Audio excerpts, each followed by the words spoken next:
Welcome to the Generation Cedar podcast. I'm Kelly Crawford, wife and homeschooling mom to 11. You have come to the right place if you crave to live and parent with purpose and need encouragement and inspiration to do your most important job, raising kids for the kingdom. Join me here every other Monday for your short, powerful shot in the arm. Let's dive into today's episode. Today is our fifth and final episode in the Power of Home series, and this episode is called Home, the Center of Education. Now, there are too many reasons to list in a post why the home is the center of education, which doesn't necessarily mean homeschooling. It could mean the parents choosing private education, the point being that parents have complete authority and jurisdiction over who educates their children. So until around the 1830s, people understood the importance of freedom in education, and contrary to what some believe, literacy rates were extremely high. Parents took responsibility for educating their children and, more importantly, helping them to become self-educators, or they found someone they trusted to assist them. As we have given that responsibility over to the state, we have had our freedoms slowly eroded, and only we are to blame for that. The quote, free education isn't free at all, and whatever government funds, government controls, including our children. When the home is the center of education, and especially where home education is embraced, a myriad of benefits are available. There has never been an easier time to take back education than now, with technology offering everything under the sun, even to the most intimidated parent. As an article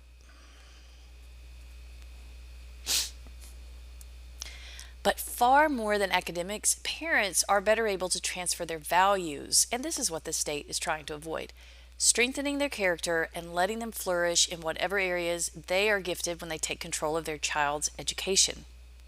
In my experience, this has been the biggest challenge and the biggest blessing of choosing to come home and homeschool. Education is life, and it's much bigger than a classroom. My heart longs to see families embrace the blessing of this privilege, not without sacrifice, but with a privilege within most everyone's reach.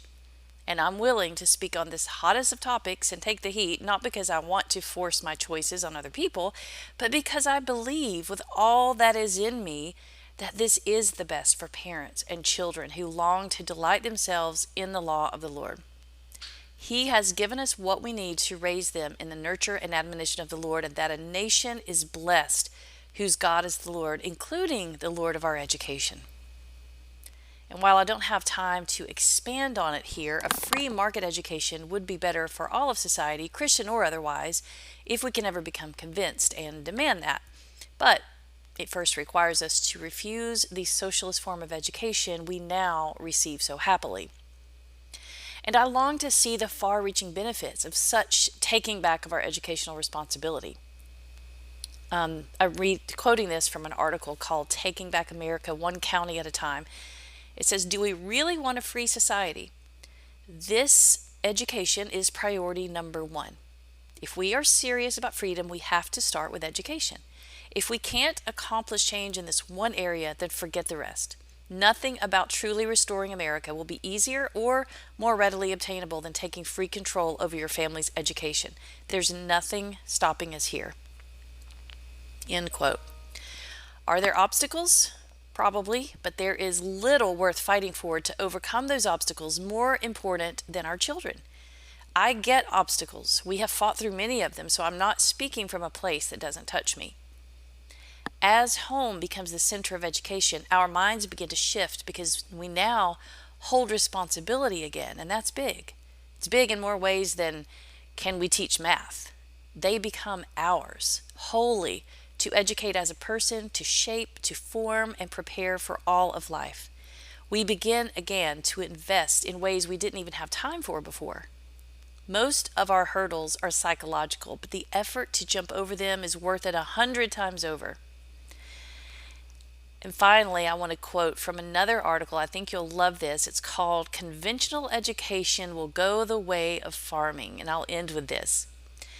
What schooling is for many is a 12 or 16-year sentence wherein young people are pinned up, talked at, cajoled, quizzed, and tested, for the most part on facts and figures that can now be retrieved in seconds with a handheld device. A true bubble is when something is overvalued and intensely believed. Education may be the only thing people still believe in the United States. To question education is really dangerous. It is the absolute taboo. It's like telling the world there's no Santa Claus.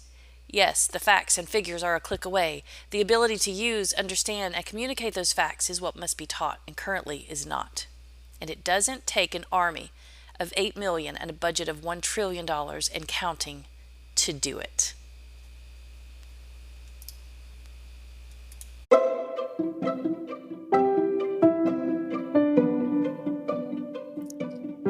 Thanks so much for listening to today's episode. I want to invite you to come over to my blog at generationscedar.com. I have been writing there for 17 years, and you'll just find a treasure trove of encouragement, inspiration. I talk about all things Christian motherhood, parenting in general, and homeschooling, and so much more. I know you will be inspired and encouraged. And I would just love to connect with you too.